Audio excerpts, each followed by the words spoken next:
At 8:17 on a quiet weekday morning, the café laughed first. A joke landed somewhere between the espresso machine and the window seat, light and forgettable, the kind of moment that evaporates soon as it's spoken. Then the woman standing near the counter laughed too unshort, bright burst, and her knees folded beneath her as if invisible wires had been cut. Cups shattered against tile, a chair tipped. The room froze in confusion. By the time anyone reached her, she was already on the floor, eyes open, breathing steady, fully aware of every sound around her, unable to move a single muscle. She was conscious the entire time. She always was. Long before doctors gave it a name, she had learned the rules of her own body. Joe was dangerous. Surprise was worse.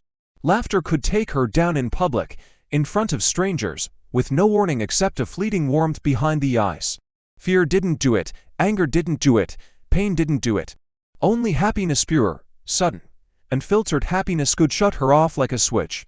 The first time it happened, she was 16, standing in a school hallway, laughing with friends. She remembered the echo of lockers slamming, the smell of disinfectant, the sharp rush of amusement, and then the floor rising too fast. Teachers thought she'd fainted. Friends thought she'd tripped. She knew something else had happened. Something precise. Her body hadn't failed randomly. It had obeyed the wrong command. After that, the moments stacked up. A birthday surprise, a funny video, a sudden compliment. Each time, the same sequence. Joe, collapse, awareness trapped inside a body that refused to respond. She learned to recognize the split second before it happened, the internal click as if a circuit had been crossed. Sometimes she could sit down in time. Sometimes she couldn't. Doctors filled her early years with words that didn't stick: stress, anxiety, low blood pressure, attention-seeking. She learned how thin the line was between a symptom and a dismissal. Tests came back clean. Scans looked normal. Her body, on paper, was healthy. In real life, it betrayed her whenever she felt most alive. By her mid-20s, she had trained herself to live around Joe. She smiled instead of laughing. She kept excitement measured, contained, rationed. She avoided comedy shows, surprise parties, first dates that promised sparks. Happiness became a controlled substance, too much, too fast, and the consequences were immediate and humiliating. She collapsed at weddings, at reunions, at moments that should have been safe. Late one night, lying awake in bed, she noticed something that unsettled her more than the collapses themselves. As she drifted toward sleep, her body sometimes did the same thing: total paralysis, without unconsciousness. Her mind stayed sharp while her muscles locked in place. She could hear the hum of the room, feel the weight of the blankets. Panic rose, but panic couldn't move her either. After seconds that felt like minutes, control returned. The sensation was identical, different trigger, same shutdown. Years into her search for answers, a neurologist finally said the word out loud: cataplexy. It sounded small, clinical, almost harmless, a symptom rather than a disease. Cataplexy, she was told, caused sudden loss of muscle tone triggered by strong emotions, especially positive ones: laughter, excitement. Joe, it was most often linked to narcolepsy, a sleep disorder defined by unstable boundaries between sleep and wakefulness. She didn't fit the picture. She didn't fall asleep mid-conversation.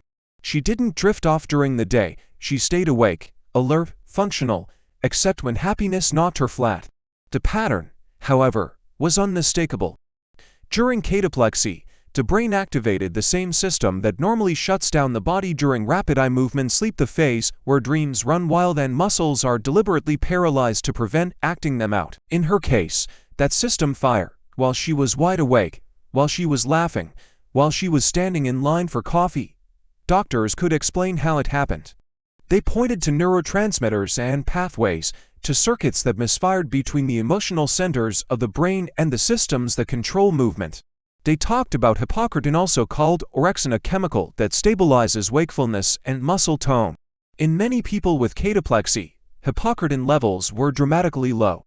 The brain's balance was unstable, like a table missing a leg. What they could not explain was why emotion was the trigger.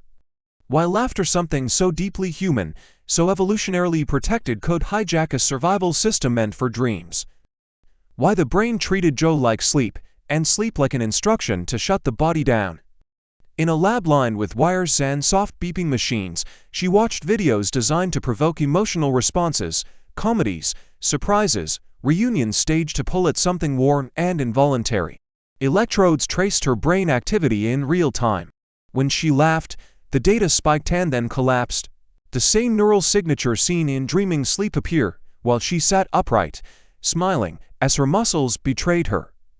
Researchers had seen this before, not just in her. In soldiers who collapsed when they heard good news, in children who buckled when they giggled, in adults who learned to suppress joy the way others suppressed pain. Across decades and continents, the pattern repeated with eerie consistency. Different leads, same failure point. Reading old case studies felt like reading echoes. Patients described hearing people call their names while they lay helpless, feeling the floor against their cheek, being aware at every second while their bodies refused to answer. Some learned to fake coughs to mask laughter, others avoided social lives altogether. The syndrome didn't just affect muscles, it reshaped personalities. One detail surfaced again and again. Cataplexy did not respond to logic. You couldn't reason with it, you couldn't brace against it. Anticipation didn't weaken it. In some cases, expecting Joe made it worse. The trigger wasn't voluntary emotion, it was the brain's recognition of emotional intensity. The moment Joe crossed an invisible threshold, the shutdown followed. Faster than thought, faster than chose, the leading theory was elegant but incomplete. Emotional processing centers, particularly the amygdala, fired signals that spilled into sleep control circuits. The boundary between emotion and sleep collapsed. Overwhelmed by positive feeling, the brain defaulted to paralysis, a protective mechanism. Misapply. But that explanation raised a deeper question no one could answer. Why would the brain ever evolve to do this? Why would happiness and emotion tied to bonding, survival, and reward be wired to a system designed to immobilize? Some researchers suggested it was a glitch of overlap, a rare error where two ancient systems collided. Others suspected the answer lay deeper, in how the brain prioritizes emotional salience over physical control.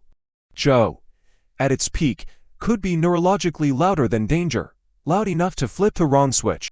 Medication helped sometimes, drugs that suppress dream sleep reduced the attacks, but at a cost. Emotions flattened, laughter dulled, happiness became muted, safer, less risky.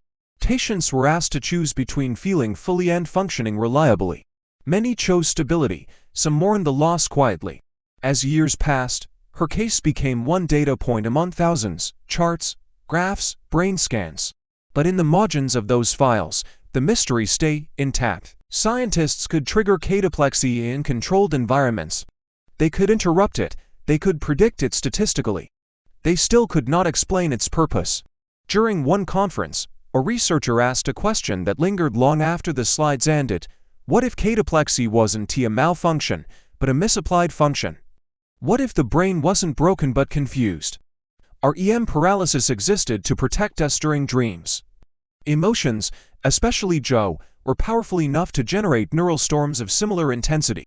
In rare cases, the brain might mistake emotional intensity for dream intensity. Same circuitry, wrong context. It was a compelling idea, and deeply unsettling, because it suggested that consciousness was more fragile than anyone wanted to believe. That the line between waking life and dreaming was thinner than it felt. That Joe, at its peak, could push the brain into a state normally reserved for unconsciousness. Walking home one evening, she watched people laugh freely on the street. Loud, uncontrolled laughter that bent them forward, stole their breath, left them clutching their sides. Their bodies stayed obedient, upright, and afraid. She wondered what invisible safeguard they carried that she did not. There was no skin that could answer that. No blood test. Doctors still call it cataplexy. They still manage the mechanics. They still treat the symptoms. But the central question remains untouched. Why does happiness of all things pull the plug? When she tells her story now, people listen with disbelief. Some smile nervously, some stop laughing mid-sentence. They imagine Joe as something gentle, something safe. They don't imagine it as a trigger, as a force powerful enough to shut down the body while leaving the mind fully awake inside it. Somewhere, someone laughs in their sleep. Their body is paralyzed, their mind is dreaming. Everything is working exactly as intended. And somewhere else, in the waking world, someone feels a rush of happiness and collapses, conscious and helpless, as the brain makes the same decision for reasons no one has ever fully understood. The syndrome has a name. The mechanism has a map, the mystery remains.